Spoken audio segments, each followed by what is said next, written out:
دنیا سے تجربات بھی حاصل کیے تھے. جہاں مشکل مسائل آتے تھے،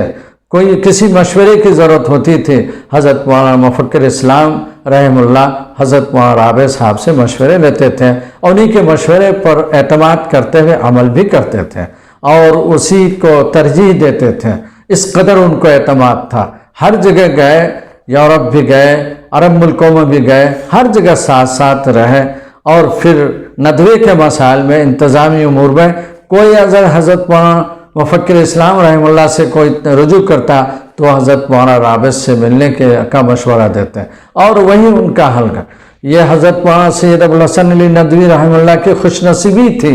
کہ ان کے کام کو خاموش انداز سے حضرت مولانا رابع صاحب رحمہ اللہ نے اوڑھ لیا تھا اور انجام دیا تھا. ان کو بالکل آزاد کر دیا تھا دعوتی میدان کے لیے اور تصنیفی میدان کے لیے. اس لیے حضرت مولانا کو پورا وقت مل جاتا تھا کہ بہت سی انتظامی امور اور الجھنوں سے آزاد کر دیتے تھے، اور مولانا بہت یکسوئی کے ساتھ اپنے تصنیفی اور تحقیقی کام میں لگے رہتے تھے، دعوتی فرائض انجام دیتے تھے. یہ حضرت مولانا سید ابوالحسن علی ندوی رحمہ اللہ کو یہ مقام حاصل تھا اور جن کو حضرت کرتے رہے. مولانا سید رابع حسنی رحمۃ اللہ علیہ اس خلوص کے ساتھ اپنے کو مٹا کر، اپنے کو بالکل ڈبا کر یہ کرتے رہے. اللہ نے ان کا انعام ان کو عنایت فرمایا کہ حضرت مولانا